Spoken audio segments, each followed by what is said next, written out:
After the death of Moses, the servant of the Lord said to Joshua, son of Nun, Moses' assistant, "Moses, my servant, is dead. Now then, you and all these people, get ready to cross the river Jordan into the land I am about to give to them, to the Israelites. I will give you every place where you set your foot, as I promised Moses. Your territory will extend from the desert to Lebanon, and from the great river, the Euphrates, all the Hittite country, to the Mediterranean Sea in the west. No one will be able to stand against you all the days of your life. As I was with Moses, so I will be with you. I will never leave you nor forsake you. Be strong and courageous, because you will lead these people to inherit the land I swore to their ancestors to give them. Be strong and very courageous. Be careful to obey all the law my servant Moses gave you. Do not turn from it to the right or to the left, that you may be successful wherever you go. Keep this book of the law always on your lips. Meditate on it day and night, so that you may be careful to do everything written in it. Then you will be prosperous and successful. Have I not commanded you? Be strong and courageous. Do not be afraid. Do not be discouraged. For the Lord your God will be with you wherever you go." So Joshua ordered the officers of the people, "Go through the camp and tell the people, get your provisions ready. 3 days from now you will cross the Jordan here to go in and take possession of the land the Lord your God is giving you for your own. But to the Reubenites, the Gadites, and the half-tribe of Manasseh, Joshua said, Remember the command that Moses the servant of the Lord gave you after he said, The Lord your God will give you rest by giving you this land. Your wives, your children, and your livestock may stay in the land that Moses gave you east of the Jordan, but all your fighting men, ready for battle, must cross over ahead of your fellow Israelites. You are to help them until the Lord gives them rest, as he has done for you, and until they too have taken possession of the land that the Lord your God is giving them. After that, you may go back and occupy your own land, which Moses, the servant of the Lord, gave you east of the Jordan, towards the sunrise." Then they answered Joshua, "Whatever you have commanded us we will do, and wherever you send us we will go. Just as we fully obeyed Moses, so we will obey you. Only may the Lord your God be with you, as he was with Moses. Whoever rebels against your word and does not obey it, whatever you may command them, will be put to death. Only be strong and courageous." Joshua chapter 2. Then Joshua son of Nun secretly sent 2 spies from Shittim. "Go, look over the land," he said, "especially Jericho." So they went and entered the house of a prostitute named Rahab and stayed there. The king of Jericho was told, "Look, some of the Israelites have come here tonight to spy out the land." So the king of Jericho sent this message to Rahab, "Bring out the men who came to you and entered your house, because they have come to spy out the whole land." But the woman had taken the 2 men and hidden them. She said, "Yes, the men came to me, but I did not know where they had come from. At dusk, when it was time to close the city gate, they left. I don't know which way they went. Go after them quickly. You may catch up with them." But she had taken them up to the roof and hidden them under the stalks of flax she had laid out on the roof. So the men set out in pursuit of the spies on the road that leads to the fords of the Jordan, and as soon as the pursuers had gone out, the gate was shut. Before the spies lay down for the night, she went up on the roof and said to them, "I know that the Lord has given this land to you, and that a great fear of you has fallen on us, so that all who live in this country are melting in fear because of you. We have heard how the Lord dried up the water of the Red Sea for you when you came out of Egypt, and what you did to Sihon and Og, the 2 kings of the Amorites east of the Jordan, whom you completely destroyed. When we heard of it, our hearts sank, and everyone's courage failed because of you, for the Lord your God is God in heaven above and on the earth below. Now then, please swear to me by the Lord that you will show kindness to my family, because I have shown kindness to you. Give me a sure sign that you will spare the lives of my father and mother, my brothers and sisters, and all who belong to them, and that you will save us from death. Our lives for your lives, the men assured her. If you don't tell what we are doing, we will treat you kindly and faithfully when the Lord gives us the land. So she let them down by a rope through the window, for the house she lived in was part of the city wall.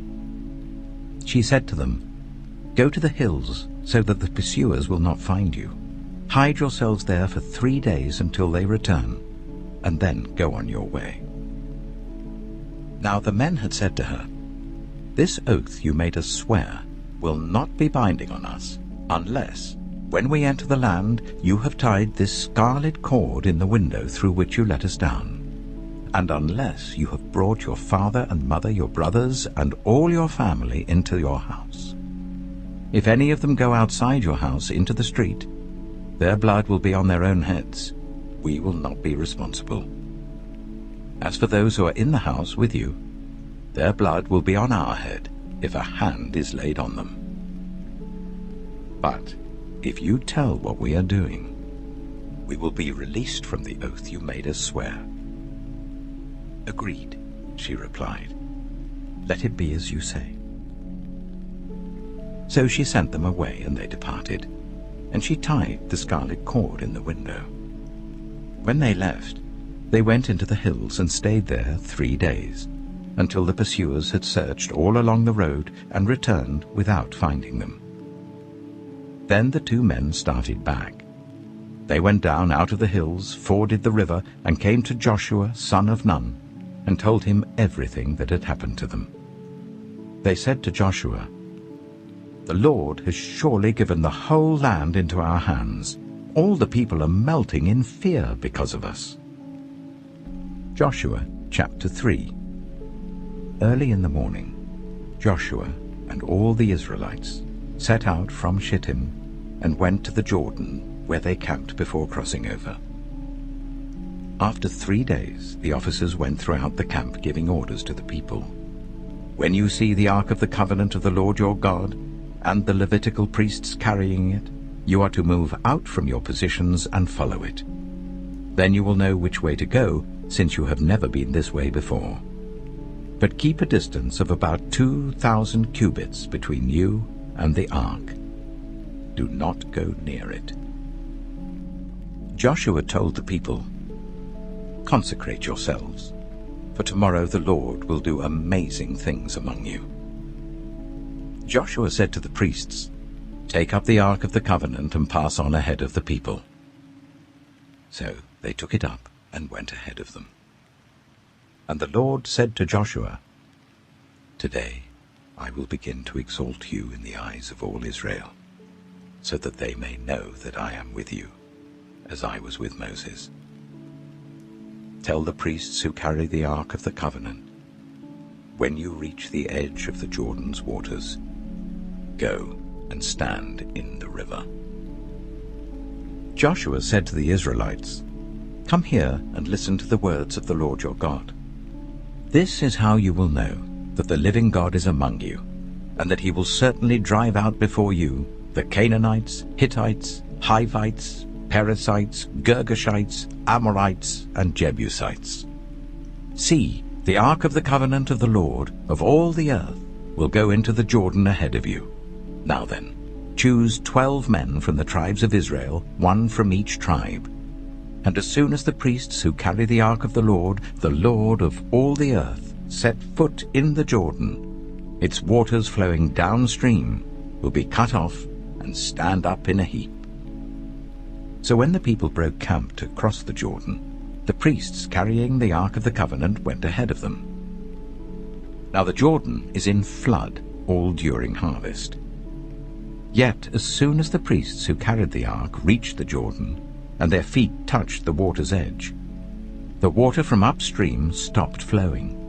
It piled up in a heap a great distance away at a town called Adam, in the vicinity of Zarethan, while the water flowing down to the sea of the Arabah, that is the Dead Sea, was completely cut off. So the people crossed over opposite Jericho. The priests who carried the Ark of the Covenant of the Lord stopped in the middle of the Jordan and stood on dry ground, while all Israel passed by until the whole nation had completed the crossing on dry ground. Joshua chapter 4.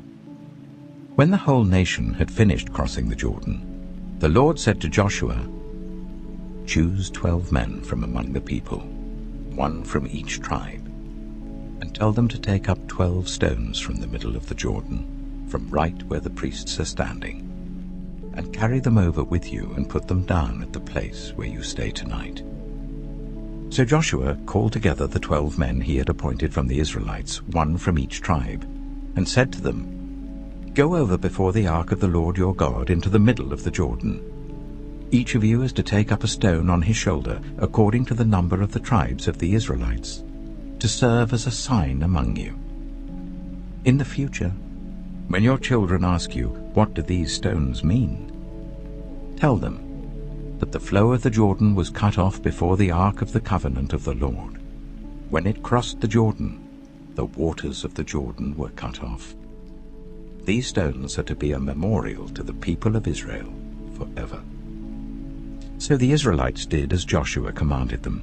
They took 12 stones from the middle of the Jordan, according to the number of the tribes of the Israelites, as the Lord had told Joshua, and they carried them over with them to their camp, where they put them down. Joshua set up the 12 stones that had been in the middle of the Jordan at the spot where the priests who carried the Ark of the Covenant had stood, and they are there to this day. Now the priests who carried the ark remained standing in the middle of the Jordan until everything the Lord had commanded Joshua was done by the people, just as Moses had directed Joshua. The people hurried over, and as soon as all of them had crossed, the ark of the Lord and the priests came to the other side while the people watched. The men of Reuben, Gad, and the half-tribe of Manasseh crossed over, ready for battle, in front of the Israelites, as Moses had directed them. About 40,000 armed for battle crossed over before the Lord to the plains of Jericho for war. That day the Lord exalted Joshua in the sight of all Israel, and they stood in awe of him all the days of his life, just as they had stood in awe of Moses. Then the Lord said to Joshua, "Command the priests carrying the Ark of the Covenant law to come up out of the Jordan." So Joshua commanded the priests, "Come up out of the Jordan." And the priests came up out of the river carrying the Ark of the Covenant of the Lord. No sooner had they set their feet on the dry ground than the waters of the Jordan returned to their place and ran in flood as before. On the 10th day of the first month, the people went up from the Jordan and camped to Gilgal on the eastern border of Jericho. And Joshua set up at Gilgal the 12 stones they had taken out of the Jordan. He said to the Israelites, "In the future, when your descendants ask their parents, 'What do these stones mean?' tell them, 'Israel crossed the Jordan on dry ground.' For the Lord your God dried up the Jordan before you until you had crossed over. The Lord your God did to the Jordan what he had done to the Red Sea, when he dried it up before us until we had crossed over. He did this so that all the peoples of the earth might know that the hand of the Lord is powerful, and so that you might always fear the Lord your God." Joshua chapter 5. Now when all the Amorite kings west of the Jordan, and all the Canaanite kings along the coast, heard how the Lord had dried up the Jordan before the Israelites until they had crossed over, their hearts melted in fear, and they no longer had the courage to face the Israelites.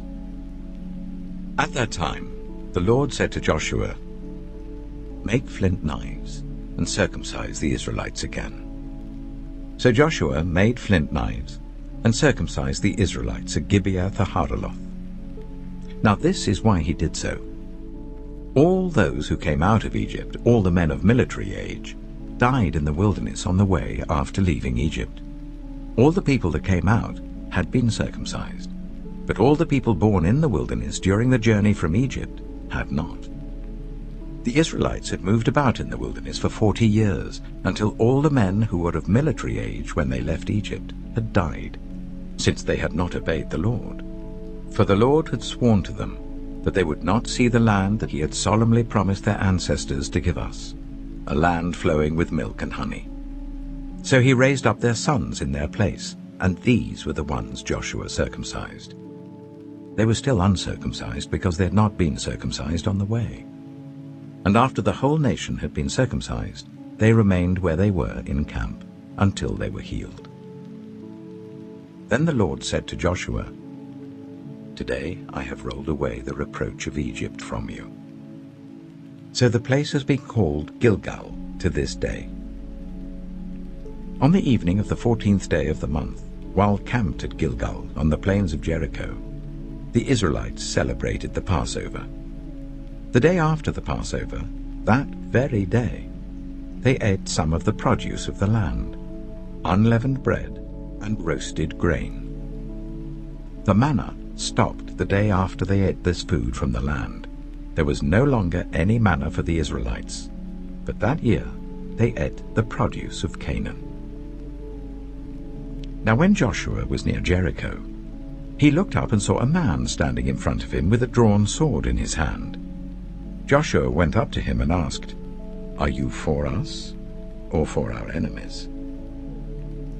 "Neither," he replied, "but as commander of the army of the Lord I have now come."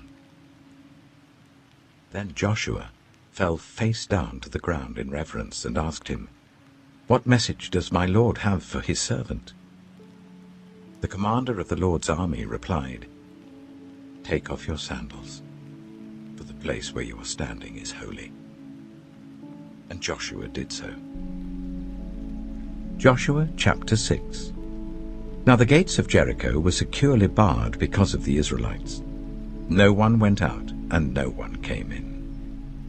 Then the Lord said to Joshua, "See, I have delivered Jericho into your hands along with its king and its fighting men. March round the city once with all the armed men. Do this for 6 days. Make 7 priests carry trumpets of ram's horns in front of the ark. On the 7th day, march round the city 7 times, with the priests blowing the trumpets. When you hear them sound a long blast on the trumpets, make the whole army give a loud shout. Then the wall of the city will collapse, and the army will go up, everyone straight in." So Joshua, son of Nun, called the priests and said to them, "Take up the ark of the covenant of the Lord and make 7 priests carry trumpets in front of it." And he ordered the army, "Advance, march round the city with an armed guard going ahead of the ark of the Lord." When Joshua had spoken to the people, the 7 priests carrying the 7 trumpets before the Lord went forwards, blowing their trumpets, and the ark of the Lord's covenant followed them.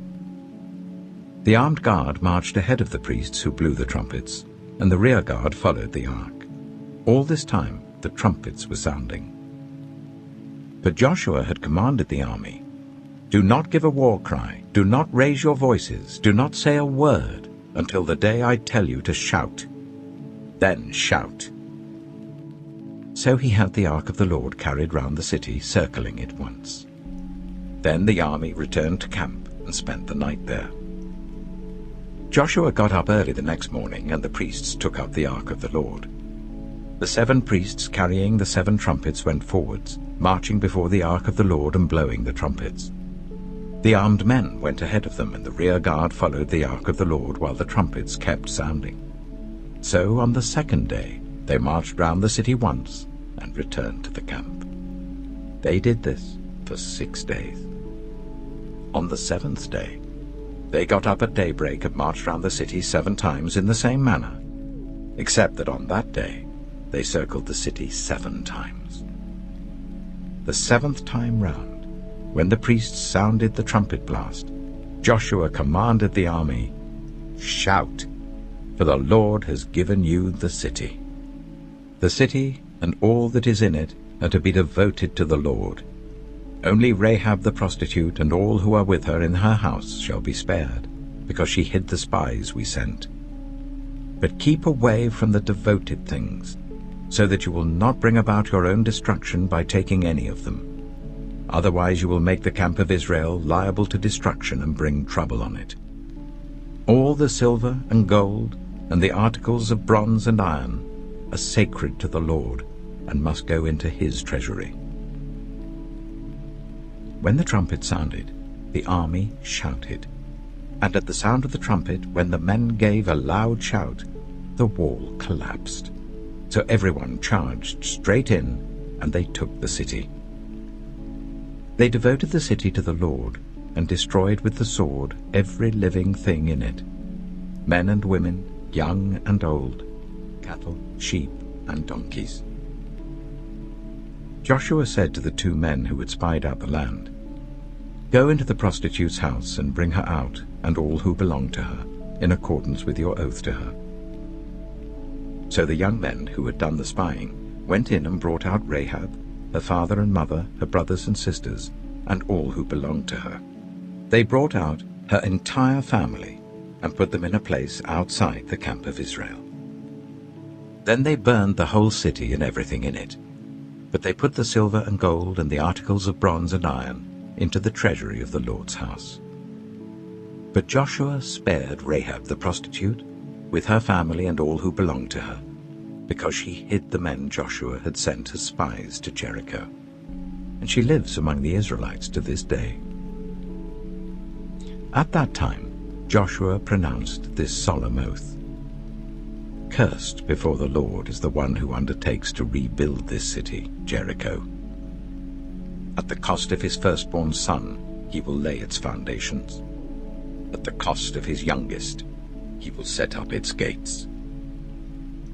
So the Lord was with Joshua, and his fame spread throughout the land. Joshua chapter 7. But the Israelites were unfaithful in regard to the devoted things. Achan, son of Carmi, the son of Zimri, the son of Zerah, of the tribe of Judah, took some of them. So the Lord's anger burned against Israel. Now Joshua sent men from Jericho to Ai, which is near Beth-aven, to the east of Bethel, and told them, "Go up and spy out the region." So the men went up and spied out Ai. When they returned to Joshua, they said, "Not all the army will have to go up against Ai. Send 2,000 or 3,000 men to take it, and do not weary the whole army, for only a few people live there." So about 3,000 went up. But they were routed by the men of Ai, who killed about 36 of them. They chased the Israelites from the city gate as far as the stone quarries, and struck them down on the slopes. At this, the hearts of the people melted in fear and became like water. Then Joshua tore his clothes and fell face down to the ground before the ark of the Lord, remaining there till evening. The elders of Israel did the same and sprinkled dust on their heads. And Joshua said, "Alas, sovereign Lord, why did you ever bring this people across the Jordan to deliver us into the hands of the Amorites to destroy us? If only we had been content to stay on the other side of the Jordan. Pardon your servant, Lord. What can I say now that Israel has been routed by its enemies? The Canaanites and the other people of the country will hear about this, and they will surround us and wipe out our name from the earth. What then will you do for your own great name?" The Lord said to Joshua, "Stand up. What are you doing down on your face? Israel has sinned. They have violated my covenant which I commanded them to keep. They have taken some of the devoted things. They have stolen, they have lied, they have put them with their own possessions. That is why the Israelites cannot stand against their enemies. They turn their backs and run, because they have been made liable to destruction. I will not be with you any more, unless you destroy whatever among you is devoted to destruction. Go, consecrate the people. Tell them, consecrate yourselves in preparation for tomorrow. For this is what the Lord, the God of Israel, says. There are devoted things among you, Israel. You cannot stand against your enemies until you remove them. In the morning, present yourselves tribe by tribe. The tribe that the Lord chooses shall come forward, clan by clan. The clan that the Lord chooses shall come forward, family by family. And the family that the Lord chooses shall come forward, man by man. Whoever is caught with the devoted things shall be destroyed by fire, along with all that belongs to him. He has violated the covenant of the Lord, and has done an outrageous thing in Israel. Early the next morning Joshua made Israel come forward by tribes, and Judah was chosen. The clans of Judah came forward, and the Israelites were chosen. He made the clan of the Israelites come forward by families, and Zimri was chosen.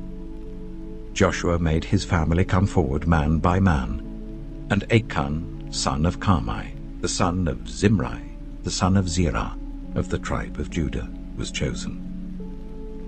Then Joshua said to Achan, My son, give glory to the Lord, the God of Israel, and honor him. Tell me what you have done. Do not hide it from me. Achan replied, It is true. I have sinned against the Lord, the God of Israel. This is what I have done. When I saw in the plunder a beautiful robe from Babylonia, 200 shekels of silver and a bar of gold weighing 50 shekels, I coveted them and took them. They are hidden in the ground inside my tent with the silver underneath. So Joshua sent messengers, and they ran to the tent, and there it was, hidden in his tent with the silver underneath. They took the things from the tent, brought them to Joshua and all the Israelites, and spread them out before the Lord. Then Joshua, together with all Israel, took Achan, son of Zerah, the silver, the robe, the gold bar, his sons and daughters, his cattle, donkeys and sheep, his tent, and all that he had, to the valley of Achor. Joshua said, Why have you brought this trouble on us? The Lord will bring trouble on you today. Then all Israel stoned him, and after they had stoned the rest, they burned them. Over Achan they heaped up a large pile of rocks, which remains to this day. Then the Lord turned from his fierce anger. Therefore that place has been called the Valley of Achor ever since. Joshua chapter 8. Then the Lord said to Joshua, Do not be afraid, do not be discouraged. Take the whole army with you and go up and attack Ai.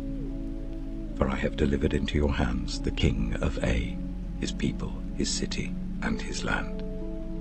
You shall do to Ai and its king as you did to Jericho and its king, except that you may carry off their plunder and livestock for yourselves. Set an ambush behind the city. So Joshua and the whole army moved out to attack Ai. He chose 30,000 of his best fighting men and sent them out at night, with these orders. Listen carefully. You are to set an ambush behind the city. Don't go very far from it. All of you be on the alert. I and all those with me will advance on the city, and when the men come out against us, as they did before, we will flee from them. They will pursue us until we have lured them away from the city, for they will say, They are running away from us as they did before. So when we flee from them, you are to rise up from ambush and take the city. The Lord your God will give it into your hand. When you have taken the city, set it on fire. Do what the Lord has commanded. See to it. You have my orders. Then Joshua sent them off, and they went to the place of ambush and lay in wait between Bethel and Ai, to the west of Ai. But Joshua spent that night with the people.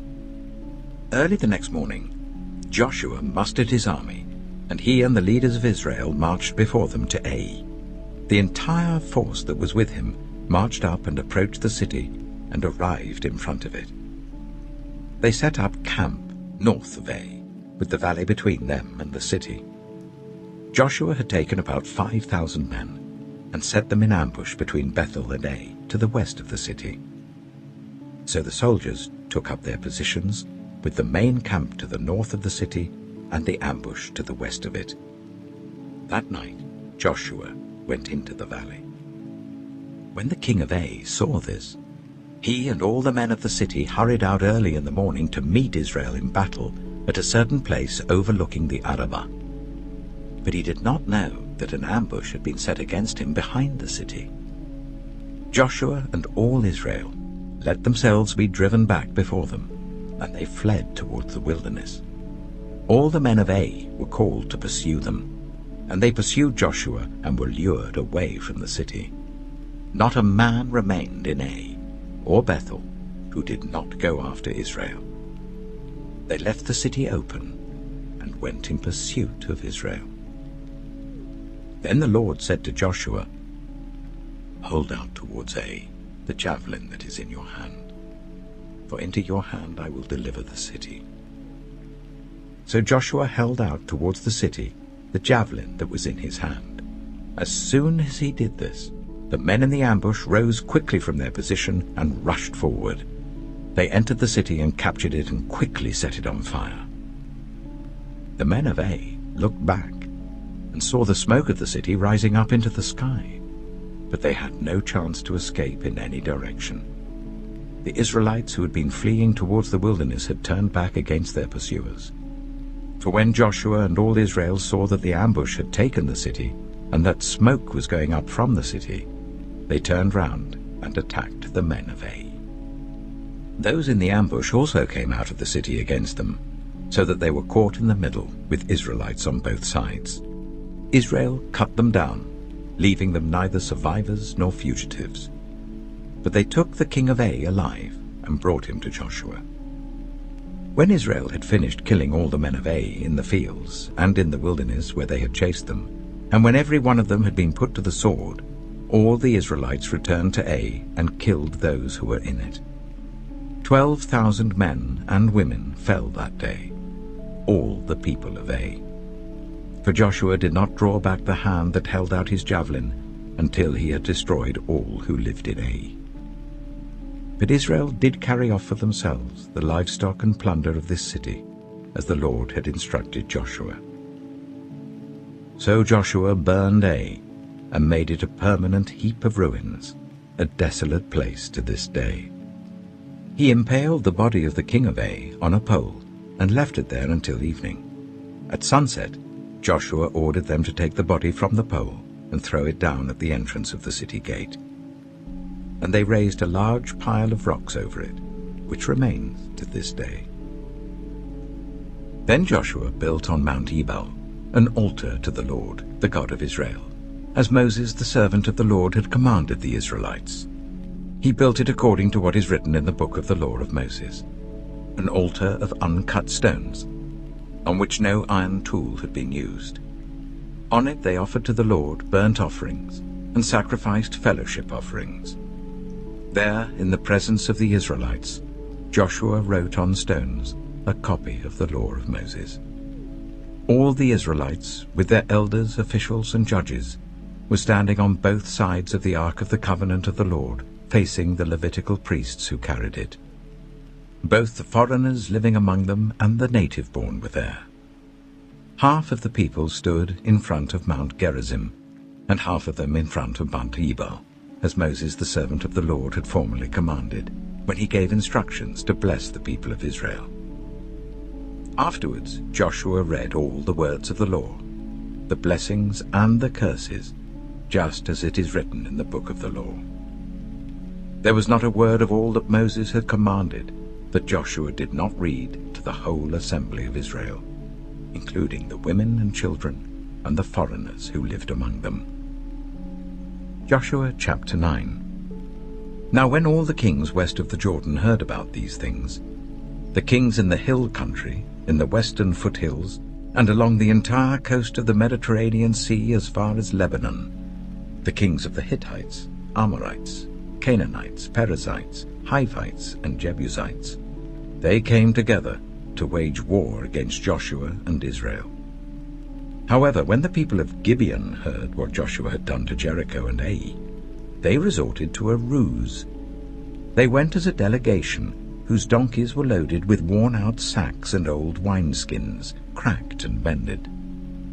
They put worn and patched sandals on their feet and wore old clothes. All the bread of their food supply was dry and mouldy. Then they went to Joshua in the camp at Gilgal and said to him and the Israelites, "We have come from a distant country. Make a treaty with us." The Israelites said to the Hivites, "But perhaps you live near us, so how can we make a treaty with you?" "We are your servants," they said to Joshua. But Joshua asked, "Who are you, and where do you come from?" They answered, "Your servants have come from a very distant country because of the fame of the Lord your God. For we have heard reports of him, all that he did in Egypt, and all that he did to the 2 kings of the Amorites east of the Jordan, Sihon king of Heshbon, and Og king of Bashan, who reigned in Ashtaroth.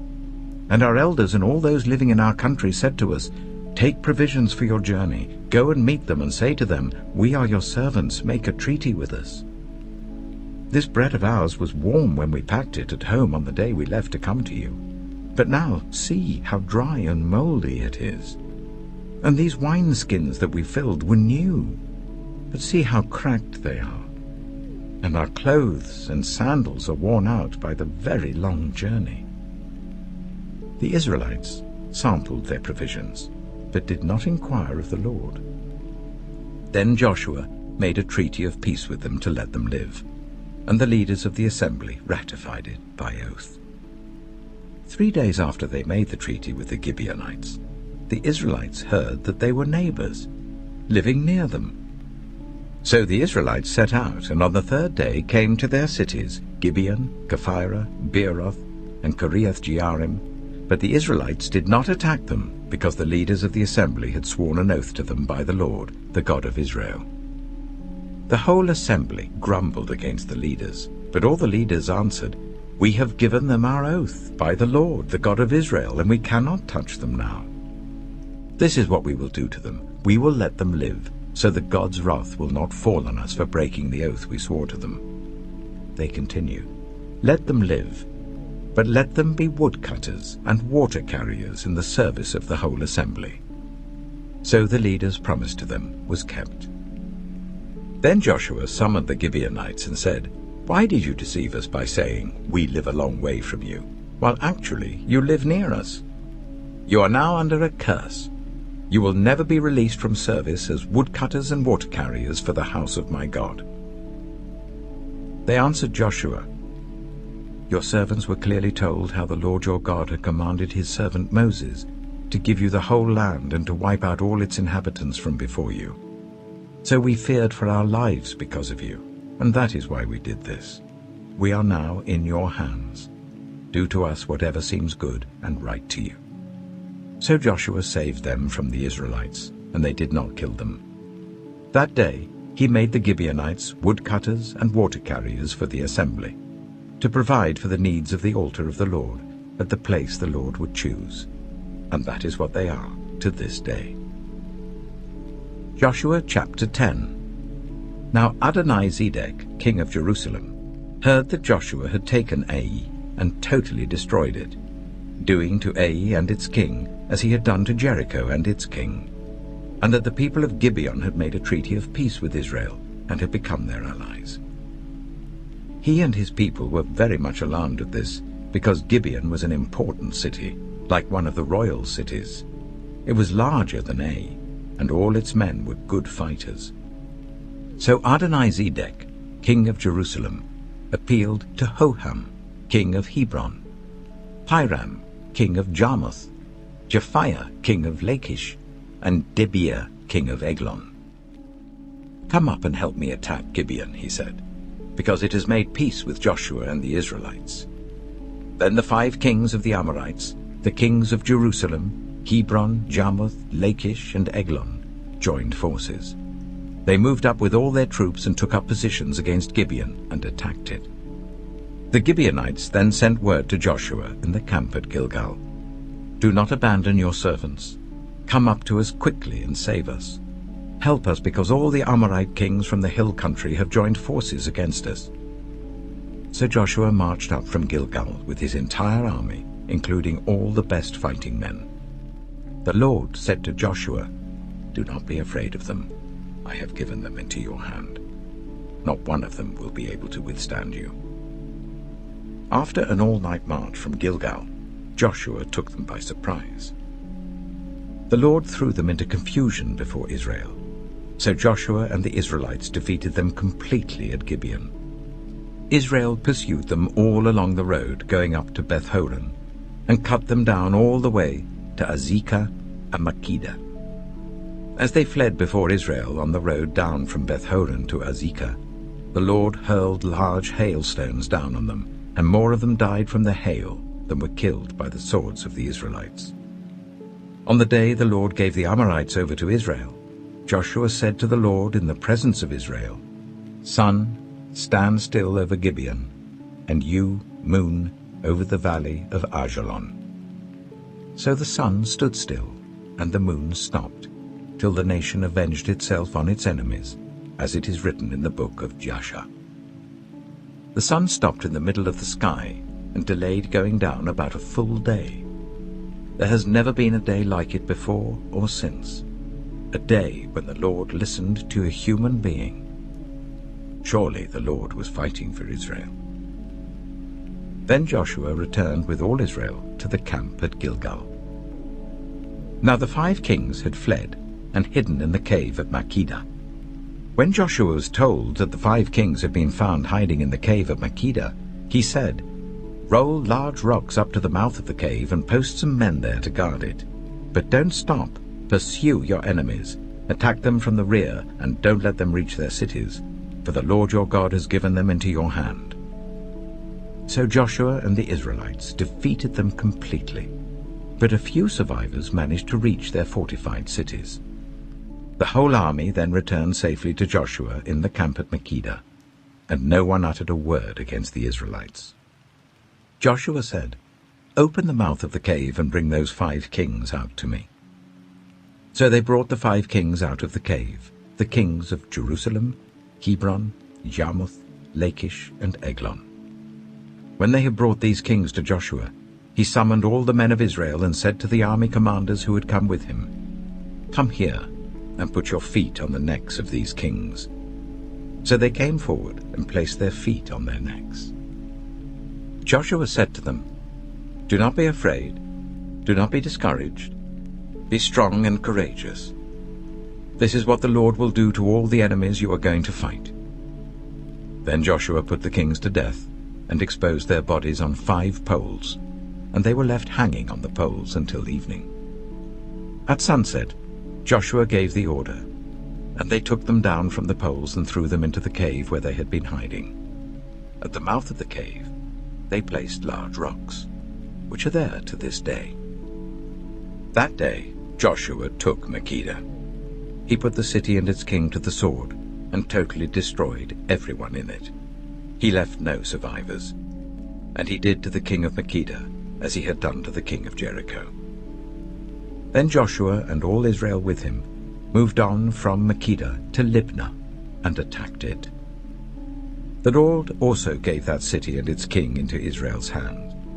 The city and everyone in it Joshua put to the sword. He left no survivors there, and he did to its king as he had done to the king of Jericho. Then Joshua and all Israel with him moved on from Libnah to Lachish. He took up positions against it and attacked it. The Lord gave Lachish into Israel's hands, and Joshua took it on the 2nd day. The city and everyone in it he put to the sword, just as he had done to Libnah.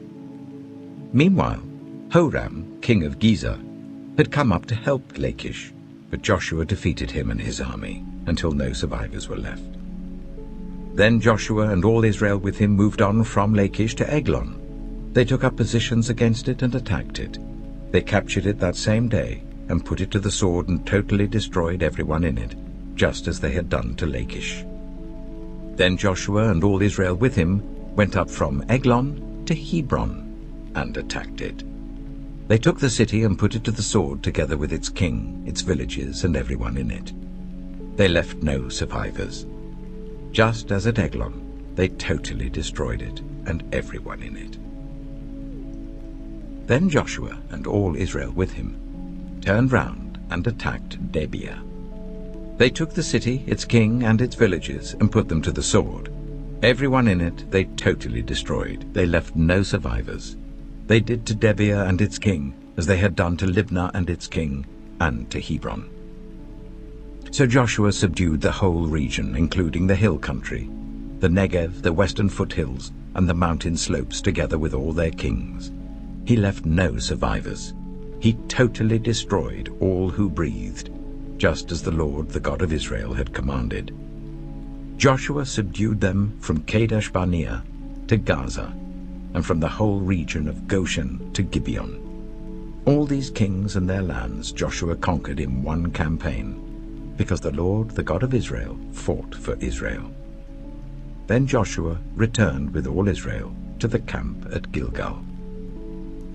Joshua chapter 11. When Jabin, king of Hazor, heard of this, he sent word to Jobab, king of Madon, to the kings of Shimron and Akshaph, and to the northern kings who were in the mountains, in the Arabah south of Kinnereth, in the western foothills, and in Naphoth Dor on the west, to the Canaanites in the east and west, to the Amorites, Hittites, Perizzites, and Jebusites in the hill country, and to the Hivites below Hermon in the region of Mizpah. They came out with all their troops, and a large number of horses and chariots, a huge army, as numerous as the sand on the seashore. All these kings joined forces and made camp together at the waters of Merom to fight against Israel. The Lord said to Joshua, "Do not be afraid of them, because by this time tomorrow I will hand all of them slain over to Israel. You are to hamstring their horses and burn their chariots." So Joshua and his whole army came against them suddenly at the waters of Merom and attacked them, and the Lord gave them into the hand of Israel. They defeated them and pursued them all the way to Greater Sidon, to Misrephoth-Maim, and to the valley of Mizpah on the east, until no survivors were left. Joshua did to them as the Lord had directed. He hamstrung their horses and burned their chariots. At that time, Joshua turned back and captured Hazor and put its king to the sword. Hazor had been the head of all these kingdoms. Everyone in it they put to the sword. They totally destroyed them, not sparing anyone that breathed, and he burned Hazor itself. Joshua took all these royal cities and their kings and put them to the sword. He totally destroyed them, as Moses, the servant of the Lord, had commanded. Yet Israel did not burn any of the cities built on their mounds, except Hazor, which Joshua burned. The Israelites carried off for themselves all the plunder and livestock of these cities, but all the people they put to the sword, until they completely destroyed them, not sparing anyone that breathed. As the Lord commanded his servant Moses, so Moses commanded Joshua, and Joshua did it. He left nothing undone of all that the Lord commanded Moses. So Joshua took this entire land, the hill country, all the Negev, the whole region of Goshen, the western foothills, the Arabah, and the mountains of Israel with their foothills, from Mount Halak, which rises towards Seir, to Baal-Gad in the valley of Lebanon below Mount Hermon. He captured all their kings and put them to death. Joshua waged war against all these kings for a long time. Except for the Hivites living in Gibeon, not one city made a treaty of peace with the Israelites, who took them all in battle. For it was the Lord himself who hardened their hearts to wage war against Israel, so that he might destroy them totally, exterminating them without mercy, as the Lord had commanded Moses. At that time Joshua went and destroyed the Anakites from the hill country, from Hebron, Debir, and Anab, from all the hill country of Judah, and from all the hill country of Israel. Joshua totally destroyed them and their towns, No Anakites were left in Israelite territory. Only in Gaza, Gath, and Ashdod did any survive. So Joshua took the entire land, just as the Lord had directed Moses, and he gave it as an inheritance to Israel, according to their tribal divisions. Then the land had rest from war.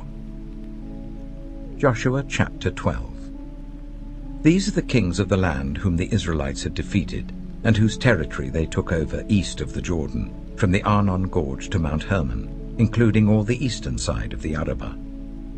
Sihon, king of the Amorites, who reigned in Heshbon. He ruled from Aroer on the rim of the Arnon Gorge, from the middle of the gorge to the river Jabbok, which is the border of the Ammonites. This included half of Gilead. He also ruled over the eastern Arabah, from the Sea of Galilee to the Sea of Arabah, that is the Dead Sea, to Beth Jeshimoth, and then southward below the slopes of Pisgah. And the territory of Og, king of Bashan, one of the last of the Rephaites, who reigned in Ashtaroth and Edrei. He ruled over Mount Hermon, Salakah, all of Bashan, to the border of the people of Geshur and Maacah, and half of Gilead to the border of Sihon, king of Heshbon. Moses, the servant of the Lord, and the Israelites conquered them. And Moses, the servant of the Lord, gave their land to the Reubenites, the Gadites, and the half-tribe of Manasseh, to be their possession. Here is a list of the kings of the land that Joshua and the Israelites conquered on the west side of the Jordan, from Baal-Gad in the valley of Lebanon to Mount Halak, which rises towards Seir. Joshua gave their lands as an inheritance to the tribes of Israel according to their tribal divisions. The lands included the hill country, the western foothills, the Arabah, the mountain slopes, the wilderness, and the Negev. These were the lands of the Hittites, Amorites, Canaanites, Perizzites, Hivites, and Jebusites. These were the kings. The king of Jericho, 1. The king of Ai, near Bethel, 1. The king of Jerusalem, 1. The king of Hebron, 1. The king of Jarmuth, 1. The king of Lachish, 1. The king of Eglon, 1. The king of Gezer, 1. The king of Debir, 1. The king of Gede, 1. The king of Hormah, 1. The king of Arad, 1. The king of Libnah, 1. The king of Adullam, 1. The king of Makkedah, 1. The king of Bethel, 1. The king of Tappuah, 1. The king of Hepher, 1. The king of Aphek, 1. The king of Lasharon, 1. The king of Madon, 1. The king of Hazor, 1. The king of Shimron-Meron, 1. The king of Akshaph, 1. The king of Teanach, 1. The king of Megiddo, 1. The king of Kedesh, 1. The king of Jokneam in Carmel, 1. The king of Dor in Naphoth-Dor, 1. The king of Goyim in Gilgal, 1. The king of Tirzah, 1. 31 kings in all.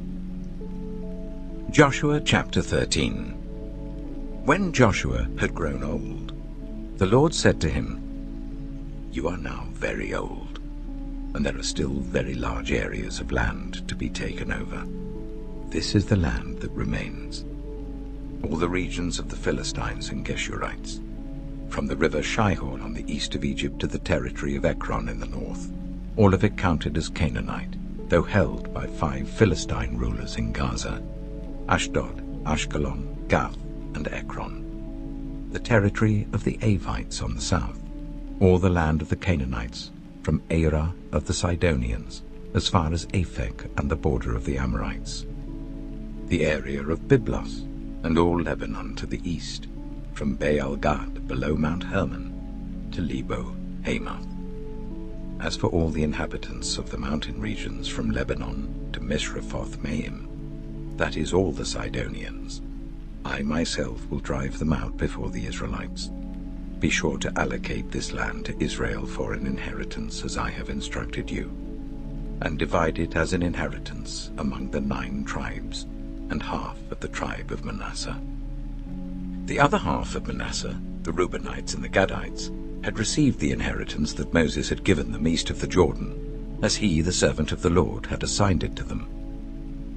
It extended from Aroer, on the rim of the Arnon Gorge, and from the town in the middle of the gorge, and included the whole plateau of Medeba as far as Dibon, and all the towns of Sihon, king of the Amorites, who ruled in Heshbon, out to the border of the Ammonites. It also included Gilead, the territory of the people of Geshur, and Maacah, all of Mount Hermon, and all Bashan, as far as Salakah. That is, the whole kingdom of Og in Bashan, who had reigned in Ashtaroth and Edrei. He was the last of the Rephaites. Moses had defeated them and taken over their land, but the Israelites did not drive out the people of Geshur and Maacah, so they continue to live among the Israelites to this day. But to the tribe of Levi he gave no inheritance, since the food offerings presented to the Lord, the God of Israel, are their inheritance as he promised them. This is what Moses had given to the tribe of Reuben according to its clans. The territory from Aroer on the rim of the Arnon Gorge, and from the town in the middle of the gorge, and the whole plateau past Medeba to Heshbon, and all its towns on the plateau, including Dibon, Bamoth Baal, Beth Baal Meon, Jahaz, Kedemoth, Mephaath, Kiriathaim, Sibmah, Zereth Shahar on the hill in the valley, Beth Peor, the slopes of Pisgah, and Beth Jeshimoth, all the towns on the plateau, and the entire realm of Sihon, king of the Amorites, who ruled at Heshbon. Moses had defeated him and the Midianite chiefs, Evi, Rechem, Zur, Hur, and Reba, princes allied with Sihon, who lived in that country. In addition to those slain in battle, the Israelites had put to the sword Balaam son of Beor, who practiced divination. The boundary of the Reubenites was the bank of the Jordan. These towns and their villages were the inheritance of the Reubenites according to their clans. This is what Moses had given to the tribe of Gad according to its clans. The territory of Jazer, all the towns of Gilead and half the Ammonite country, as far as Aroer near Rabbah, and from Heshbon to Ramath Mizpah and Betonim, and from Mahanaim to the territory of Debir. And in the valley, Beth-Haram, Beth-Nimrah, Succoth, and Zaphon, with the rest of the realm of Sihon, king of Heshbon, the east side of the Jordan, the territory up to the end of the Sea of Galilee. These towns and their villages were the inheritance of the Gadites according to their clans. This is what Moses had given to the half-tribe of Manasseh, that is, to half the family of the descendants of Manasseh according to its clans. The territory extending from Mahanaim and including all of Bashan, the entire realm of Og, king of Bashan, all the settlements of Jair in Bashan, 60 towns, half of Gilead and Ashtaroth and Edrei, the royal cities of Og in Bashan.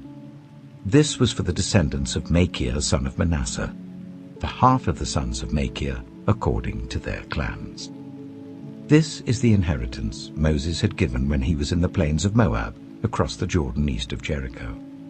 But to the tribe of Levi, Moses had given no inheritance. The Lord, the God of Israel, is their inheritance, as he promised them. Joshua chapter 14.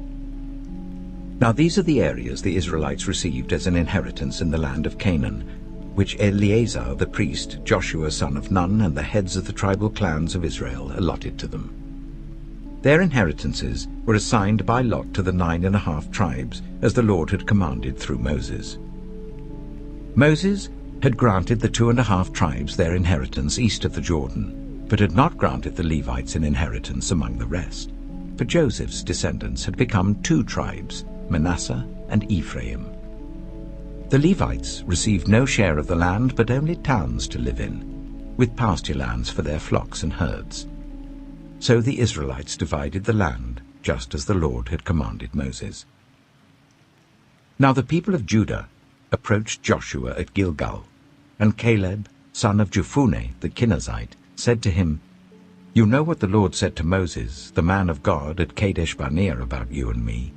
I was 40 years old when Moses, the servant of the Lord, sent me from Kadesh Barnea to explore the land. And I brought him back a report according to my convictions. But my fellow Israelites who went up with me made the hearts of the people sink. I, however, followed the Lord my God wholeheartedly.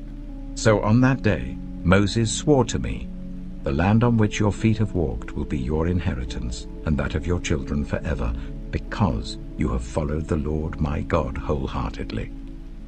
Now then, just as the Lord promised, he has kept me alive for 45 years since the time he said this to Moses, while Israel moved about in the wilderness. So here I am today, 85 years old. I am still as strong today as the day Moses sent me out. I'm just as vigorous to go out to battle now as I was then. Now give me this hill country that the Lord promised me that day. You yourself heard then that the Anakites were there, and their cities were large and fortified. But the Lord helping me, I will drive them out, just as he said. Then Joshua blessed Caleb, son of Jephunneh, and gave him Hebron as his inheritance. So Hebron has belonged to Caleb, son of Jephunneh the Kenizzite, ever since, because he followed the Lord, the God of Israel, wholeheartedly. Hebron used to be called Kiriath-arba, after Arba, who was the greatest man among the Anakites. Then the land had rest from war. Joshua chapter 15. The land allotted to the tribe of Judah, according to its clans, extended down to the territory of Edom, to the desert of Zin in the extreme south. Their southern boundary started from the bay at the southern end of the Dead Sea, crossed south of Scorpion Pass, continued on to Zin, and went over to the south of Kadesh Barnea.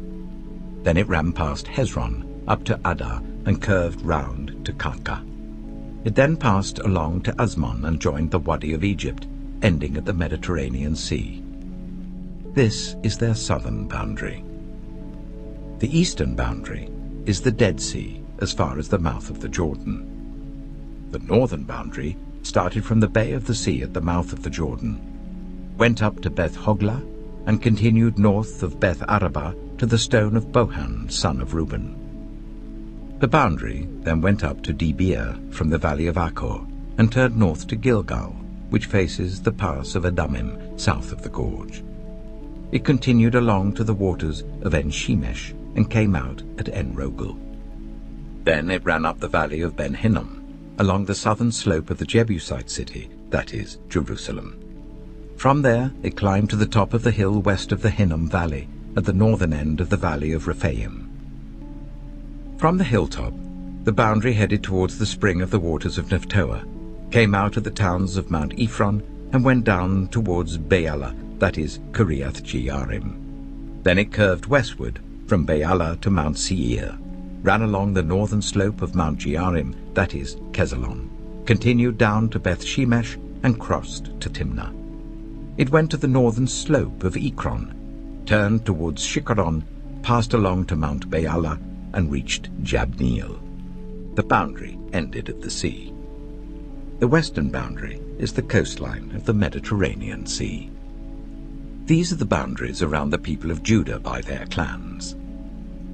In accordance with the Lord's command to him, Joshua gave to Caleb, son of Jephunneh, a portion in Judah, Kiriath-arba, that is, Hebron.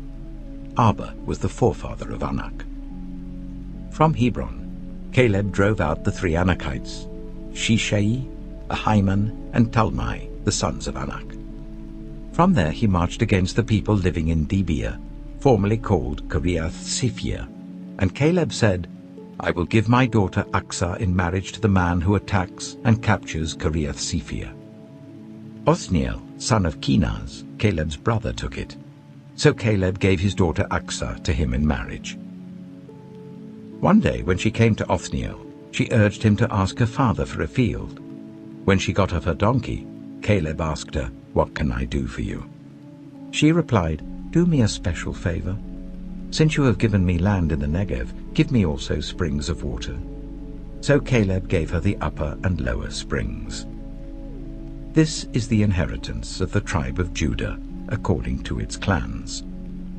The southernmost towns of the tribe of Judah in the Negev towards the boundary of Edom were Kabzeel, Eder, Jagar, Kaina, Dimona, Adada, Kedef, Hazor, Ithnan, Ziph, Telem, Bealoth, Hazor Hadatta, Karioth Hezron, that is Hazor, Ammon, Shema, Malada, Hazar-Gada, Heshmon, Beth-Pelet, Hazar-Shual, Beersheba, Baiziothia, Baalah, Lethem, Ezem, El-Tolad, Kizel, Hormah, Ziklag, Madmana, Sansana, Lebaoth, Shilhim, Ain, and Rimmon, a total of 29 towns and their villages. In the western foothills, Eshtaol, Zorah, Ashna, Zanoah, and Ganim, Tapua, Enam, Jarmuth, Adullam, Soko, Asika, Shearaim, Adithaim, and Gedera, or Gederothaim, 14 towns and their villages. Zenan, Hadashah, Migdal-Gad, Dilian, Mizpah, Joktheel, Lachish, Bozkath, Eglon, Kabon, Lamas, Kitlish, Gederoth, Beth-Dagon, Naamah, and Makkedah, 16 towns and their villages. Libnah, Ether, Ashan, Iptha, Ashna, Nizib, Keilah, Akzib, and Marisha, 9 towns and their villages. Ekron, with its surrounding settlements and villages. West of Ekron, all that were in the vicinity of Ashdod, together with their villages. Ashdod, its surrounding settlements and villages, and Gaza, its settlements and villages as far as the Wadi of Egypt and the coastline of the Mediterranean Sea. In the hill country, Shemi, Jata, Soka, Dana, Kiriath Sana, that is Dibir, Anab, Eshtemo, Ainim, Goshan, Holon, and Gilo, 11 towns and their villages. Arab, Duma, Ishan, Janim, Beth Tapua, Aphekah, Hamtar, Kiriath Arba, that is Hebron, and Zior, 9 towns and their villages. Maon, Carmel, Ziph, Jata, Jezreel, Yokdeam, Zanoah, Kain, Gibeah, and Timnah, 10 towns and their villages. Halchul, Beth-zur, Jidor, Meerath, Beth-Anoth, and Eltekon, 6 towns and their villages. Kiriath Baal, that is Kiriath Jearim, and Rabbah, 2 towns and their villages. In the wilderness, Beth Araba, Middin, Sikika, Nibshan, the city of salt, and En-Gedi, 6 towns and their villages. Judah could not dislodge the Jebusites who were living in Jerusalem. To this day, the Jebusites live there with the people of Judah. Joshua chapter 16. The land allotted to Joseph began at the Jordan east of the springs of Jericho, and went up from there through the desert into the hill country of Bethel. It went on from Bethel, that is, Luz, crossed over to the territory of the Archites in Ataroth, descended westwards to the territory of the Japhletites as far as the region of Lower Beth-horon, and on to Gezer, ending at the Mediterranean Sea. So Manasseh and Ephraim, the descendants of Joseph, received their inheritance. This was the territory of Ephraim according to its clans. The boundary of their inheritance went from Ataroth-Addar in the east to Upper Beth-horon and continued to the Mediterranean Sea. From Michmethath on the north, it curved eastward to Taanath-Shiloh, passing by it to Genoa on the east. Then it went down from Genoa to Ataroth and Nearah, touched Jericho, and came out of the Jordan. From Tapua, the border went west to the Keah ravine and ended at the Mediterranean Sea. This was the inheritance of the tribe of the Ephraimites, according to its clans. It also included all the towns and their villages that were set aside for the Ephraimites within the inheritance of the Manassites. They did not dislodge the Canaanites living in Gezer. To this day, the Canaanites live among the people of Ephraim, but are required to do forced labor. Joshua chapter 17. This was the land allotted to the tribe of Manasseh as Joseph's firstborn, that is, for Machir, Manasseh's firstborn. 𝐚𝐿 was the ancestor of the Gileadites, who had received Gilead and Bashan because the Macharites were great soldiers. So this land was allotted to the rest of the people of Manasseh. The clans of Abiezer, Helek, Asriel, Shechem, Hepher, and Shemaiah. These are the other male descendants of Manasseh, son of Joseph by their clans. Now Zelophehad, son of Hepher, the son of Gilead, the son of 𝐚𝐿, the son of Manasseh, had no sons but only daughters, whose names were Mahlah, Noah, Hoglah, Milcah, and Tirzah. They went to Eleazar the priest, Joshua son of Nun, and the leaders, and said, "The Lord commanded Moses to give us an inheritance amongst our relatives." So Joshua gave them an inheritance along with the brothers of their father, according to the Lord's command. Manasseh's share consisted of 10 tracts of land, besides Gilead and Bashan east of the Jordan, because the daughters of the tribe of Manasseh received an inheritance among the sons. The land of Gilead belonged to the rest of the descendants of Manasseh. The territory of Manasseh extended from Asher to Michmethath east of Shechem. The boundary ran southward from there to include the people living at En-Tappuah. Manasseh had the land of Tappuah, but Tappuah itself on the boundary of Manasseh belonged to the Ephraimites. Then the boundary continued south to the Cana ravine. There were towns belonging to Ephraim lying among the towns of Manasseh, but the boundary of Manasseh was the northern side of the ravine and ended at the Mediterranean Sea. On the south, the land belonged to Ephraim, on the north to Manasseh. The territory of Manasseh reached the Mediterranean Sea and bordered Asher on the north and Issachar on the east. Within Issachar and Asher, Manasseh also had Bethshan, Ibleam, and the people of Dor, Endor, Taanach, and Megiddo, together with their surrounding settlements. The third in the list is Naphoth.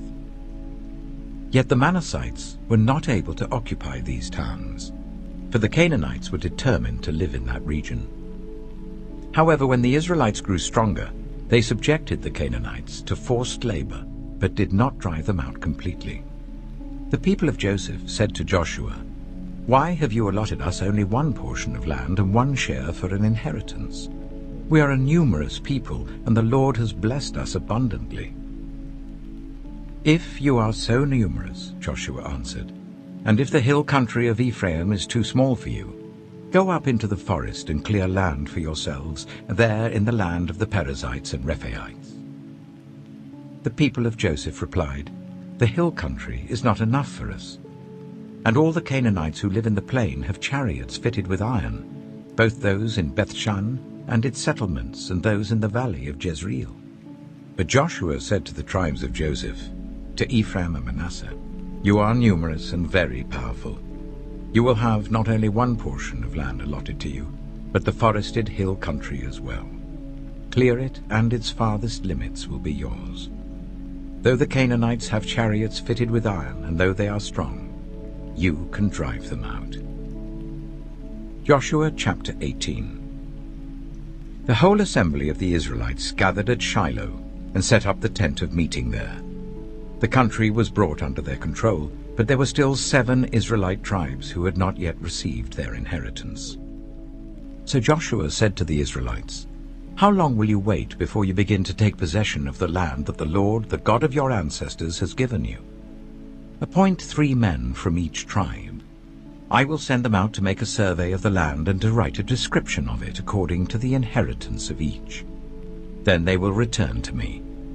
You are to divide the land into 7 parts. Judah is to remain in its territory on the south, and the tribes of Joseph in their territory on the north. After you have written descriptions of the 7 parts of the land, bring them here to me, and I will cast lots for you in the presence of the Lord our God. The Levites, however, do not get a portion among you, because the priestly service of the Lord is their inheritance. And Gad, Reuben, and the half-tribe of Manasseh have already received their inheritance on the east side of the Jordan. Moses, the servant of the Lord, gave it to them.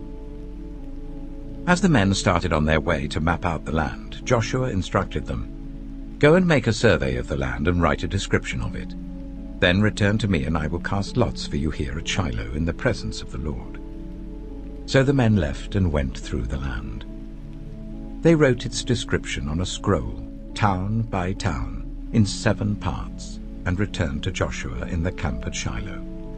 Joshua then cast lots for them in Shiloh in the presence of the Lord, and there he distributed the land to the Israelites according to their tribal divisions. The first lot came up for the tribe of Benjamin according to its clans. Their allotted territory lay between the tribes of Judah and Joseph. On the north side, their boundary began at the Jordan, passed the northern slope of Jericho, and headed west into the hill country, coming out at the wilderness of Beth-aven. From there it crossed to the south slope of Luz, that is Bethel, and went down to Ataroth-adah, on the hill south of Lower Beth-horon. From the hill facing Beth-horon on the south, the boundary turned south along the western side, and came out at Kiriath-baal, that is Kiriath-jearim, a town of the people of Judah. This was the western side. The southern side began at the outskirts of Kiriath-jearim on the west, and the boundary came out at the spring of the waters of Nephtoah. The boundary went down to the foot of the hill facing the valley of Ben Hinnom, north of the valley of Rephaim. It continued down the Hinnom valley along the southern slope of the Jebusite city, and so to En-rogel. It then curved north, went to En-shemesh, continued to Geliloth, which faces the pass of Adumim, and ran down to the stone of Bohan son of Reuben. It continued to the northern slope of Beth-arabah, and on down into the Arabah. It then went to the northern slope of Beth-hoglah, and came out at the northern bay of the Dead Sea, at the mouth of the Jordan in the south. This was the southern boundary. The Jordan formed the boundary on the eastern side. These were the boundaries that marked out the inheritance of the clans of Benjamin on all sides. The tribe of Benjamin, according to its clans, had the following cities: Jericho, Beth-hoglah, Emech-keziz, Beth-arabah, Zimraim, Bethel, Avim, Parah, Ophrah, Kepha-ammoni, Ophni, and Geba, 12 towns and their villages. Gibeon, Ramah, Beeroth, Mizpah, Kephirah, Motzah, Rechem, Irpeel, Taralah, Zelah, Haeleph, the Jebusite city, that is Jerusalem, Gibeah and Kiriath, 14 towns and their villages. This was the inheritance of Benjamin for its clans. Joshua chapter 19. The second lot came out for the tribe of Simeon according to its clans. Their inheritance lay within the territory of Judah. It included Beersheba, or Sheba, Maledah, Hazar-shual, Bala, Itzem, Eltolad, Bethel, Hormah, Ziklag, Beth-marcaboth, Hazar-susah, Beth-lebaoth, and Sharuhen, 13 towns and their villages. Ain, Rimmon, Ether, and Ashon, 4 towns and their villages, and all the villages around these towns as far as Baalath-beer, Ramah in the Negev. This was the inheritance of the tribe of the Simeonites according to its clans. The inheritance of the Simeonites was taken from the share of Judah, because Judah's portion was more than they needed. So the Simeonites received their inheritance within the territory of Judah. The third lot came up for Zebulun according to its clans. The boundary of their inheritance went as far as Sarid. Going west, it ran to Maralah, touched Jabesheth, and extended to the ravine near Jokneam. It turned east from Sarid towards the sunrise to the territory of Kisloth-tabor, and went on to Dabarath and up to Japhiah. Then it continued eastward to Gath-hepher and Eth-kazin. It came out at Rimmon and turned towards Neah. There the boundary went round on the north to Hanathon and ended at the valley of Iptha-el.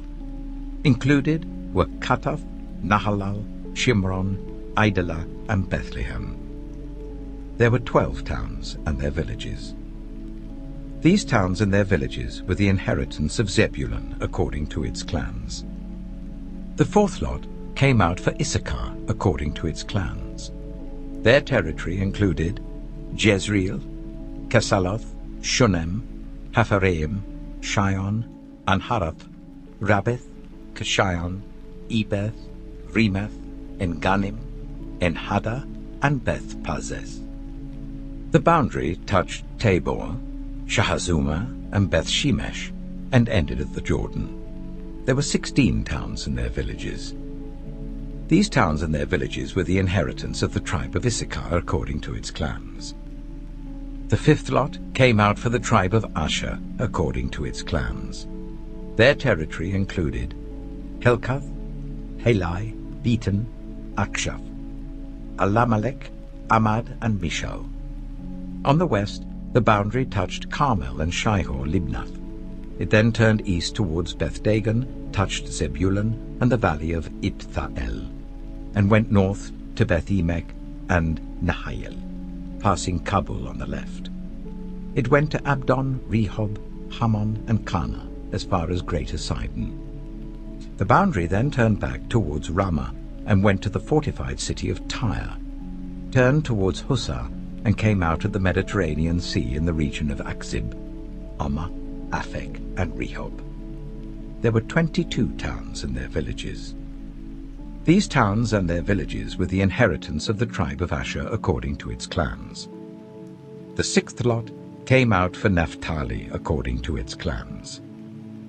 Their boundary went from Heleph and the large tree Zaananim, passing Adami Nekeb and Jabneel to Lakam, and ending at the Jordan. The boundary ran west through Aznoth Tabor and came out at Hukkok.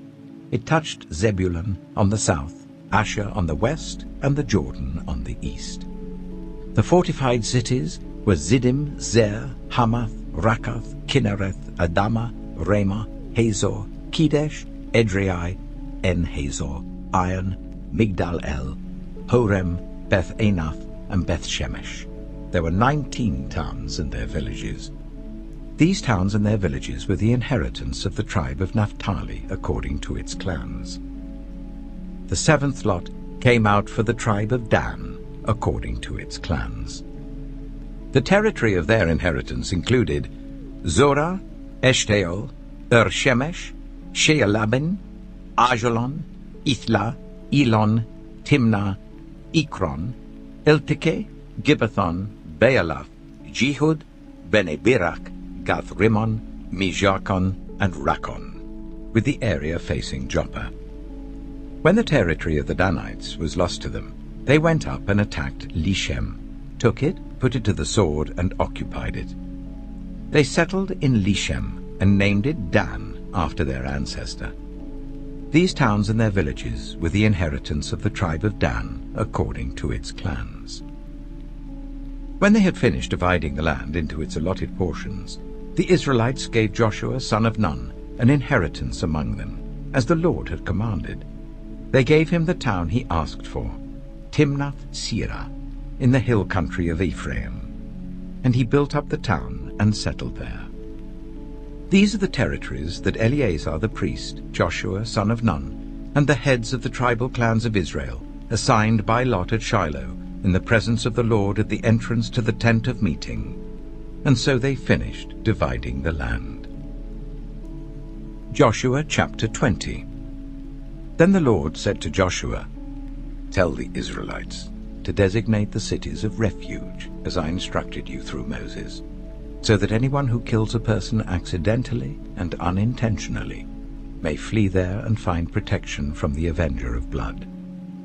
When they flee to one of these cities, they are to stand in the entrance of the city gate and state their case before the elders of that city. Then the elders are to admit the fugitive into their city and provide a place to live among them. If the avenger of blood comes in pursuit, the elders must not surrender the fugitive, because the fugitive killed their neighbor unintentionally and without malice aforethought. They are to stay in that city until they have stood trial before the assembly, and until the death of the high priest who is serving at that time. Then they may go back to their own home in the town from which they fled." So they set apart Kedesh in Galilee in the hill country of Naphtali, Shechem in the hill country of Ephraim, and Kiriath Arba, that is Hebron, in the hill country of Judah. East of the Jordan, on the other side from Jericho, They designated Bezer in the wilderness on the plateau in the tribe of Reuben, Ramoth in Gilead in the tribe of Gad, and Golan in Bashan in the tribe of Manasseh. Any of the Israelites or any foreigner residing among them who killed someone accidentally could flee to these designated cities and not be killed by the avenger of blood prior to standing trial before the assembly. Joshua chapter 21. Now the family heads of the Levites approached Eleazar the priest, Joshua son of Nun, and the heads of the other tribal families of Israel at Shiloh in Canaan, and said to them, "The Lord commanded through Moses that you give us towns to live in with pasture lands for our livestock." So, as the Lord had commanded, the Israelites gave the Levites the following towns and pasture lands out of their own inheritance. The first lot came out for the Kohathites according to their clans. The Levites, who were descendants of Aaron the priest, were allotted 13 towns from the tribes of Judah, Simeon, and Benjamin. The rest of Kohath's descendants were allotted 10 towns from the clans of the tribes of Ephraim, Dan, and half of Manasseh. The descendants of Gershon were allotted 13 towns from the clans of the tribes of Issachar, Asher, Naphtali, and the half-tribe of Manasseh in Bashan. The descendants of Merari, according to their clans, received 12 towns from the tribes of Reuben, Gad, and Zebulun. So the Israelites allotted to the Levites these towns and their pasture lands, as the Lord had commanded through Moses. From the tribes of Judah and Simeon, they allotted the following towns by name. These towns were assigned to the descendants of Aaron, who were from the Kohathite clans of the Levites, because the first lot fell to them. They gave them Kiriath-arba, that is, Hebron, with its surrounding pasture land in the hill country of Judah. Arba was the forefather of Anak. But the fields and villages around the city they had given to Caleb, son of Jephunneh, as his possession. So to the descendants of Aaron the priest they gave Hebron, a city of refuge for one accused of murder, Libnah, Jattir, Eshtemoa, Holon, Debir, Ain, Jatta, and Beth-shemesh, together with their pasture lands. 9 towns from these 2 tribes. And from the tribe of Benjamin they gave them Gibeon, Jeba, Anathoth, and Almon, together with their pasture lands, 4 towns. The total number of towns for the priests, the descendants of Aaron, came to 13, together with their pasture lands. The rest of the Kohathite clans of the Levites were allotted towns from the tribe of Ephraim. In the hill country of Ephraim they were given Shechem, a city of refuge for one accused of murder, and Giza, Kibzaim, and Beth-horon, together with their pasture lands, 4 towns. Also, from the tribe of Dan, they received Eltekeh, Gibbethon, Ajalon, and Gath-rimmon, together with their pasture lands, 4 towns. From half the tribe of Manasseh they received Taanach and Gath-rimmon, together with their pasture lands, 2 towns. All these 10 towns and their pasture lands were given to the rest of the Kohathite clans. The Levite clans of the Gershonites were given, from the half-tribe of Manasseh, Golan in Bashan, a city of refuge for one accused of murder, and Be-eshtaroth, together with their pasture lands, 2 towns. From the tribe of Issachar, Kishion, Daberath, Jarmuth, and En-gannim, together with their pasture lands, 4 towns. From the tribe of Asher, Mishal, Abdon, Helkath, and Rehob, together with their pasture lands, 4 towns. From the tribe of Naphtali, Kedesh in Galilee, a city of refuge for one accused of murder, Hamoth-dor and Kartan, together with their pasture lands, 3 towns. The total number of towns of the Gershonite clans came to 13, together with their pasture lands. The Merarite clans, the rest of the Levites, were given from the tribe of Zebulun, Jokneam, Karta, Dimnah, and Nahalal, together with their pasture lands, 4 towns. From the tribe of Reuben, Bezer, Jehaz, Kedemoth, and Mephaath, together with their pasture lands, 4 towns. From the tribe of Gad, Ramoth in Gilead, a city of refuge for one accused of murder, Mahanaim, Heshbon, and Jazer, together with their pasture lands, 4 towns in all. The total number of towns allotted to the Merarite clans, who were the rest of the Levites, came to 12. The towns of the Levites in the territory held by the Israelites were 48 in all, together with their pasture lands. Each of these towns had pasture lands surrounding it. This was true for all these towns. So the Lord gave Israel all the land he had sworn to give their ancestors, and they took possession of it and settled there. The Lord gave them rest on every side, just as he had sworn to their ancestors. Not one of their enemies withstood them. The Lord gave all their enemies into their hands. Not one of all the Lord's good promises to Israel failed. Every one was fulfilled. Joshua chapter 22. Then Joshua summoned the Reubenites, the Gadites, and the half-tribe of Manasseh, and said to them, "You have done all that Moses, the servant of the Lord, commanded, and you have obeyed me in everything I commanded. For a long time now, to this very day, you have not deserted your fellow Israelites, but have carried out the mission the Lord your God gave you. Now that the Lord your God has given them rest as he promised, return to your homes in the land that Moses, the servant of the Lord, gave you on the other side of the Jordan. But be very careful to keep the commandment and the law that Moses, the servant of the Lord, gave you. To love the Lord your God, to walk in obedience to him, to keep his commands, to hold fast to him, and to serve him with all your heart and with all your soul." Then Joshua blessed them and sent them away, and they went to their homes. To the half-tribe of Manasseh, Moses had given land in Bashan, and to the other half of the tribe Joshua gave land on the west side of the Jordan along with their fellow Israelites. When Joshua sent them home, he blessed them, saying, "Return to your homes with your great wealth, with large herds of livestock, with silver, gold, bronze, and iron, and a great quantity of clothing, and divide the plunder from your enemies with your fellow Israelites." So the Reubenites, the Gadites, and the half-tribe of Manasseh left the Israelites at Shiloh in Canaan to return to Gilead, their own land, which they had acquired in accordance with the command of the Lord through Moses. When they came to Geliloth, near the Jordan in the land of Canaan, the Reubenites, the Gadites, and the half-tribe of Manasseh built an imposing altar there by the Jordan. And when the Israelites heard that they had built the altar on the border of Canaan at Geliloth, near the Jordan on the Israelite side, the whole assembly of Israel gathered at Shiloh to go to war against them. So the Israelites sent Phinehas, son of Eleazar the priest, to the land of Gilead, to Reuben, Gad, and the half-tribe of Manasseh. With him they sent 10 of the chief men, one from each of the tribes of Israel, each the head of a family division among the Israelite clans. When they went to Gilead, to Reuben, Gad, and the half-tribe of Manasseh, they said to them, "The whole assembly of the Lord says, 'How could you break faith with the God of Israel like this? How could you turn away from the Lord and build yourselves an altar in rebellion against him now? Was not the sin of Peor enough for us?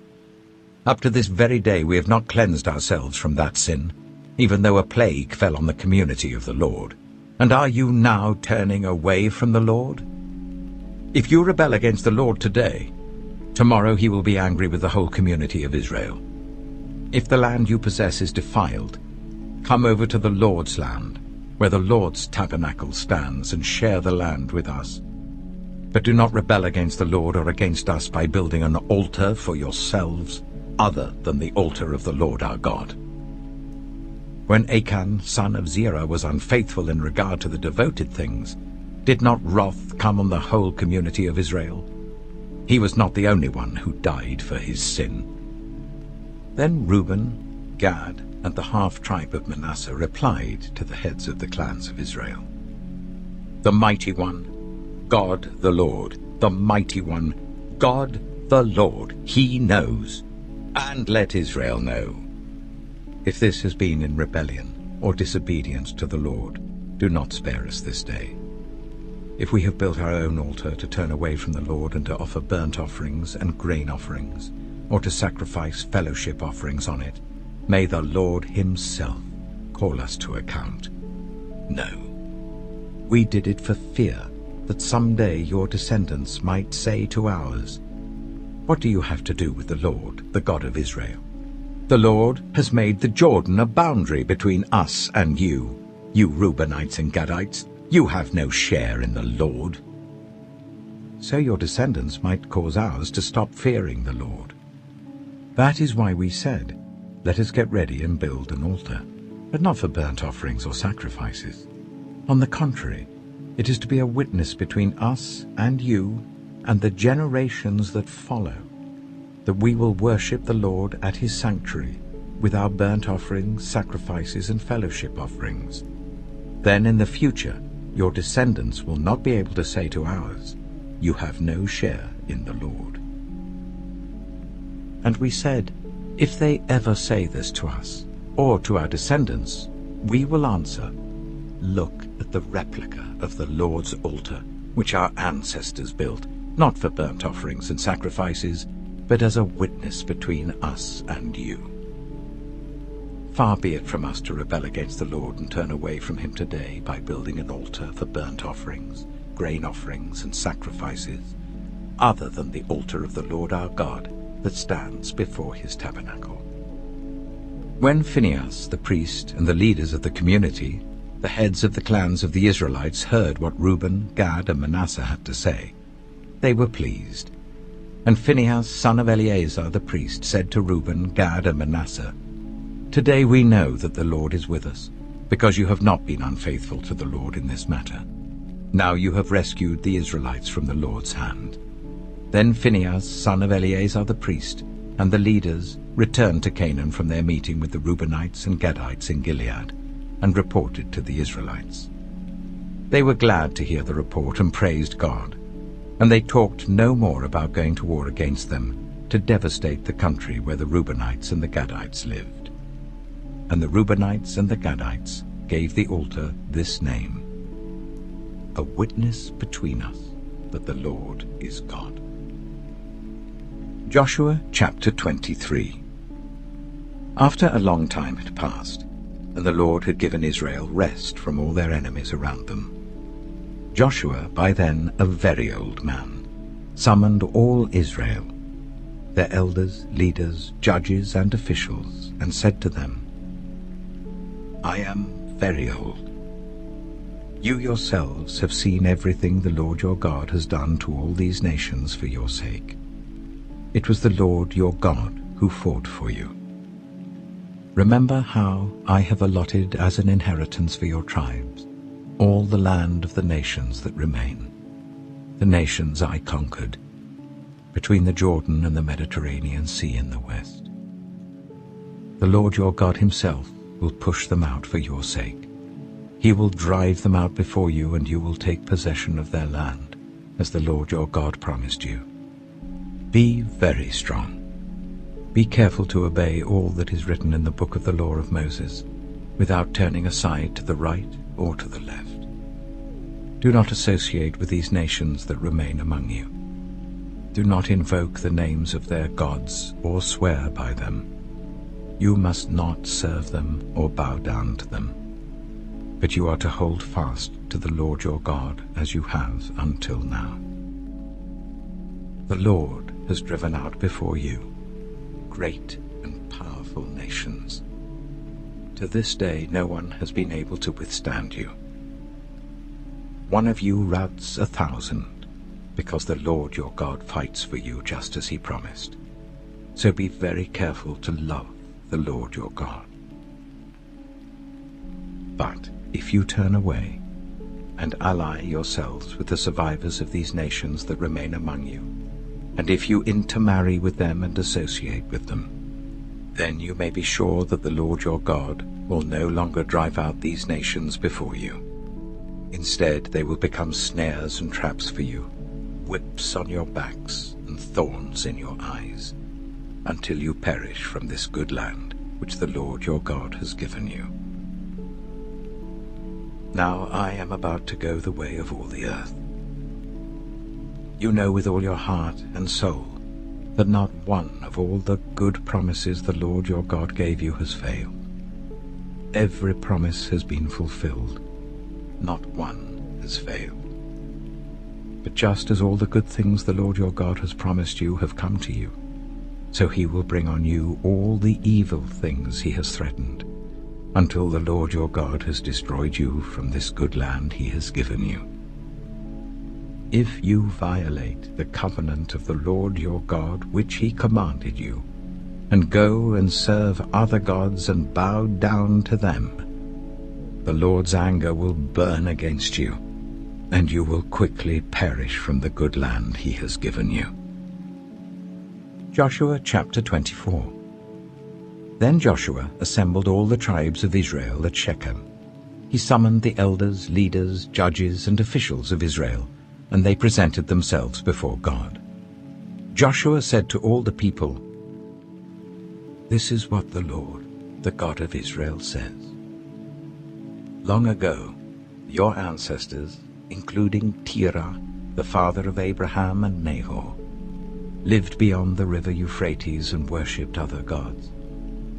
But I took your father Abraham from the land beyond the Euphrates and led him throughout Canaan and gave him many descendants. I gave him Isaac, and to Isaac I gave Jacob and Esau. I assigned the hill country of Seir to Esau, but Jacob and his family went down to Egypt. Then I sent Moses and Aaron, and I afflicted the Egyptians by what I did there, and I brought you out. When I brought your people out of Egypt, you came to the sea, and the Egyptians pursued them with chariots and horsemen as far as the Red Sea. But they cried to the Lord for help, and he put darkness between you and the Egyptians. He brought the sea over them and covered them. You saw with your own eyes what I did to the Egyptians. Then you lived in the wilderness for a long time. I brought you to the land of the Amorites who lived east of the Jordan. They fought against you, but I gave them into your hands. I destroyed them from before you, and you took possession of their land. When Balak, son of Zippor, the king of Moab, prepared to fight against Israel, he sent for Balaam, son of Beor, to put a curse on you. But I would not listen to Balaam, so he blessed you again and again, and I delivered you out of his hand. Then you crossed the Jordan and came to Jericho. The citizens of Jericho fought against you, as did also the Amorites, Perizzites, Canaanites, Hittites, Girgashites, Hivites, and Jebusites. But I gave them into your hands. I sent the hornet ahead of you, which drove them out before you, also the 2 Amorite kings. You did not do it with your own sword and bow. So I gave you a land on which you did not toil, and cities you did not build, and you live in them and eat from vineyards and olive groves that you did not plant.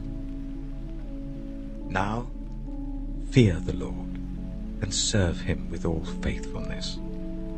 Throw away the gods your ancestors worshipped beyond the river Euphrates and in Egypt, and serve the Lord. But if serving the Lord seems undesirable to you, then choose for yourselves this day whom you will serve, whether the gods your ancestors served beyond the Euphrates, or the gods of the Amorites in whose land you are living.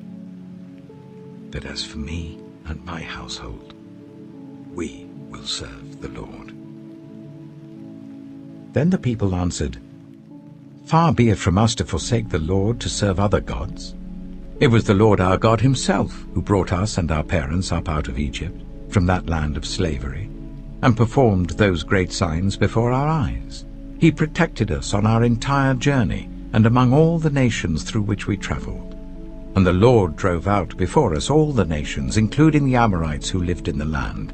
We too will serve the Lord, because he is our God." Joshua said to the people, "You are not able to serve the Lord.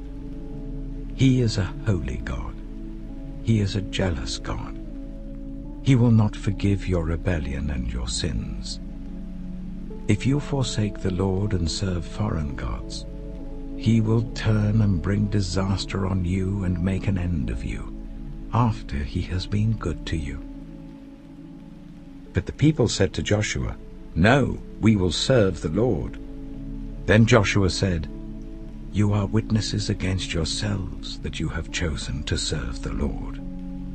"Yes, we are witnesses," they replied. "Now then," said Joshua, "throw away the foreign gods that are among you, and yield your hearts to the Lord, the God of Israel." And the people said to Joshua, "We will serve the Lord our God and obey Him." On that day, Joshua made a covenant for the people, and there at Shechem he reaffirmed for them decrees and laws. And Joshua recorded these things in the book of the law of God. Then he took a large stone and set it up there under the oak near the holy place of the Lord. "See," he said to all the people, "this stone will be a witness against us. It has heard all the words the Lord has said to us. It will be a witness against you if you are untrue to your God." Then Joshua dismissed the people, each to their own inheritance. After these things, Joshua, son of Nun, the servant of the Lord, died at the age of 110. And they buried him in the land of his inheritance, at Timnath-Serah, in the hill country of Ephraim, north of Mount Gaash. Israel served the Lord throughout the lifetime of Joshua and of the elders who outlived him and who had experienced everything the Lord had done for Israel. And Joseph's bones, which the Israelites had brought up from Egypt, were buried at Shechem in the tract of land that Jacob bought for 100 pieces of silver from the sons of Hamor, the father of Shechem. This became the inheritance of Joseph's descendants. And Eleazar, son of Aaron, died and was buried at Gibeah, which had been allotted to his son Phinehas in the hill country of Ephraim.